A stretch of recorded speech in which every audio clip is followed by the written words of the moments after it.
Right, Adam, let's go back to the very beginning. You started boxing because of ADHD. Yes. It's ADHD Awareness Month, so let's get into that. What were you like as a kid, and why did you need to box? I must say, when I was a kid, I was very naughty. So the ADHD definitely, obviously, when I was very young, it was kind of hard to handle at the young stage. But as I got, older, the boxing helped me, and definitely, played a big part in my life. Probably there's far more, awareness now of ADHD as an actual thing. Like, I'm pretty sure my son has ADHD as well, but he's already getting his boxing gloves on as well. How did it help you in terms of, is it just that it was the extra energy that needed to be kind of spent somewhere? Yeah, definitely. It's like a source of energy in your body where, like, you can take your anger out in something. Like, for me, boxing is where I can take my anger out and my ADHD out. You can even sit on a couch and you'll be like, oh, I don't want to do this run, but you've got that ADHD where you can just get up and just do it. Yeah. Like, for me, I can wake up 2 a.m. in the morning and do training, so it'd be like that kind of sense. In many ways, I guess for a boxer, it almost becomes a bit of a superpower, right? Because you have the ability to kind of switch it on whenever it wants to be switched on. 100%, like, it's like a switch mode where you can get angry. That's where the mode where you can take the guy out in the ring. Yeah. So that's where I can use it. So Is there any negatives to it in the ring? there's always a negative somewhere, obviously, in the ring. But for me, I think is sometimes if you get too angry and want to take the guy out, you might get hit with a shot back. Yep. So obviously, sometimes you have to be very careful where you can use it in. Let's talk about your fast rise. You're 9-0, six KOs, I think it is. In just your 10th fight, you are fighting for the EBU, a European title. This is probably exactly where you wanted to be. What does it feel like to be, fighting for a title like this so early on? It's massive. It's absolutely massive. Like, I couldn't, obviously thank Boxer, Ben Shalom, obviously Shane McGuigan, thank my team for getting me the EBU title, and it's a massive thing for me. Like, it's like the next step to winning a world title. So each fight I have is winning a world title. This is the biggest belt, obviously, out there, and then hopefully carry on and hopefully become world champion. Did you know that you will be the first British Pakistani to ever fight for the EBU? I think a lot of people have come up to me and said that. I've done my research. I think I am obviously the first British Pakistani to fight for the EBU title and hopefully win it. That would be my first mentality to win that. Obviously, you're from Slough. You've got a huge following there. This fight takes place in Wolverhampton, but there's a huge British Pakistani community in the Midlands as well. Are you expecting a big turnout? Yeah, definitely. It's going to be a sold out event. It's going to be a big, massive turnout. And obviously, they like to see, the British Pakistani community, they like to see, obviously Pakistani doing well, hopefully win the EBU title for them. So there's talks that we might actually have to get a different venue because Tyler's saying that he's got loads of people wanting to come and it's already selling out. yeah. We're expecting probably more attention. We're still quite a while away from the fight. There's every chance we need to step it up and go even bigger. This is.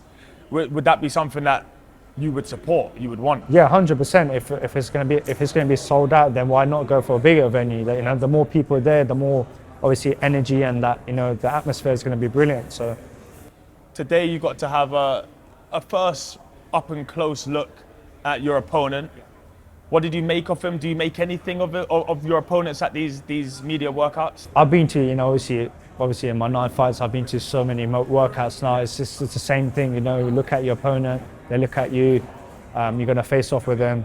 And it's just another way to, obviously, like when you have that face off, you just look right into their eyes and show them that I'm not here to mess about. So what did you see when you looked in his? I looked right in his eyes and I said, I'm taking this EBU title. So I'm taking this EBU title, I'm bringing it home. I would do respect him, but when I get into that ring, there's no respect there. He looks confident enough, happy enough. Obviously, this will be his first defense of the EBU. He won't want to give it away. Yeah. But what do you have to do to beat him? Outbox him, box smart. Obviously, it's a southpaw, my first fight with the southpaw. So, and bring that left hook in. What are you like in sparring with southpaws? I know there are, some fighters that know that they're difficult, but there are lots of fighters who actually really enjoy fighting southpaws. I actually enjoy fighting southpaws. Like I've fought multiple southpaws in my amateur days. Like most of my fights were kind of southpaw to be, and most of the the guys that I fought in the amateurs, they were European champions. They were obviously world champions as well. Like I fought world champion in the amateurs, and obviously it's good. Like where does a win here put you in terms of putting kind of the world on alert?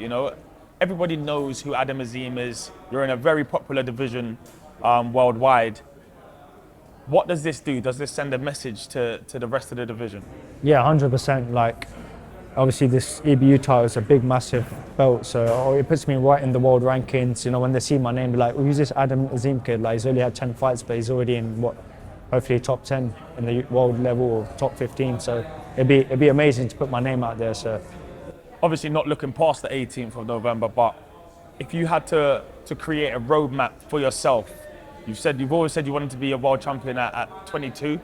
You're well on track to doing that, but this is where you have to navigate things very carefully. If you could navigate your own roadmap, what would it look like after the 18th?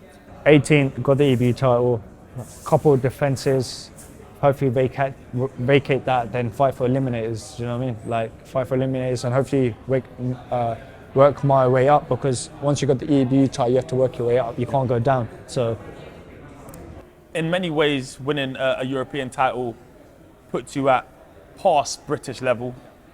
There's been lots of talks of you fighting Dalton Smith at some point in the future. We know that's a huge fight when it does happen, but domestically there's others. There's Josh Taylor.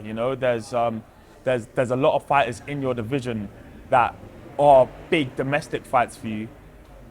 Would you be open to fighting one of them at some point in the future? See, obviously with Dalton, we've got our mindsets to become world champions. Like it don't make sense to make the fight happen now. If we both become world champions and we have both world titles, then it makes sense to make the fight then. So right now I've got that winning mentality, and hopefully winning the world title. That's my first ambition to do, and hopefully look upon that. So and looking at the rest of the world, there are some big names in your division. There will be no short of opponents.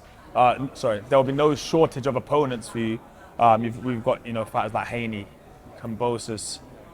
You've got Shakur Tank who float around the weights as well. Are these fights that you would welcome in the future? Yeah, definitely. Like I'm still working up. I'm still hopefully progressing in the boxing world. So if that fight happens later down the line, then hopefully I'll be ready enough to fight them.